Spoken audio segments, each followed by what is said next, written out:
شروع اللہ کے نام سے جو بے حد مہربان نہایت رحم والا ہے۔ تو کہہ وہ اللہ ایک ہے۔ اللہ بے نیاز ہے، نہ کسی کو جنا نہ کسی سے جنا، اور نہ ہی اس کے جوڑ کا کوئی۔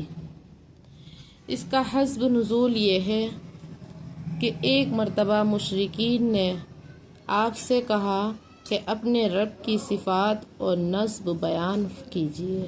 اس پر یہ سورت نازل ہوئی۔ آپ ان لوگوں سے کہہ دیجیے کہ وہ یعنی اللہ اپنے کمال ذات و صفات میں ایک ہے۔ کمال ذات یہ ہے کہ واجب الوجود ہے،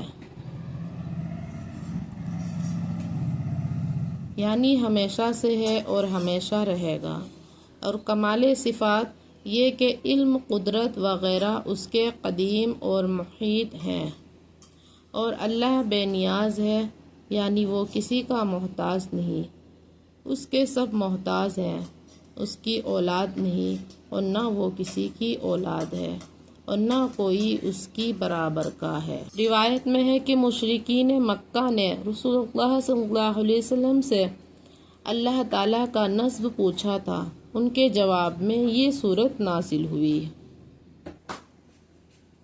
ایک اور روایت میں مشرکین مکہ کے سوال میں یہ بھی تھا کہ اللہ تعالیٰ کس چیز کا بنا ہوا ہے، سونا، چاندی یا اور کچھ؟ ان کے جواب میں یہ سورت نازل ہوئی۔ امام احمد نے حضرت انس رضی اللہ عنہ سے روایت کیا ہے کہ ایک شخص رسول اللہ صلی اللہ علیہ وسلم کی خدمت میں حاضر ہوا اور عرض کیا کہ مجھے اس سورت یعنی سورہ اخلاص سے بڑی محبت ہے۔ آپ صلی اللہ علیہ وسلم نے فرمایا کہ اس کی محبت میں تمہیں جنت میں داخل کر دیا۔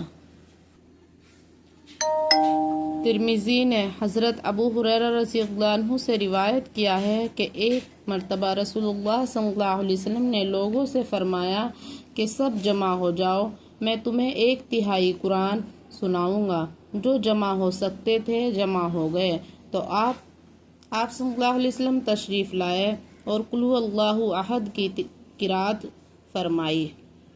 آپ صلی اللہ علیہ وسلم تشریف لائے اور قل ھو اللہ احد کی قرأت فرمائی اور ارشاد فرمایا کہ یہ سورت 1/3 قرآن کی برابر ہے۔ ماشاء اللہ، سبحان اللہ، الحمدللہ۔ ابو داؤد، ترمذی، نسائی نے حدیث میں ایک روایت کیا کہ رسول اللہ صلی اللہ علیہ وسلم نے فرمایا کہ جو شخص صبح اور شام قل ھو اللہ احد اور معوذ 3 پڑھ لیا کرے تو اس کے لیے کافی ہے، اور ایک روایت میں ہے کہ اس کو ہر بلا سے بچانے کے لیے کافی ہے۔ ماشاء اللہ۔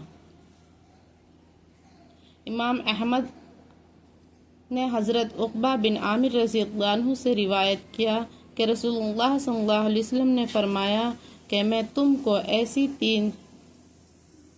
تین صورتیں بتاتا ہوں کہ جو توریت، انجیل، زبور اور قرآن سب میں نازل ہوئی ہیں، اور فرمایا کہ رات کو اس وقت تک نہ سو جب تک ان تینوں معوذ 3 اور قل ھو اللہ احد کو نہ پڑھ لو۔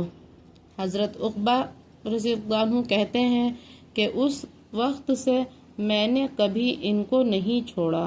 ماشاء اللہ، سبحان اللہ۔ اللہ تعالیٰ کہنے سننے سے زیادہ عمل کرنے کی توفیق عطا فرمائے، آمین۔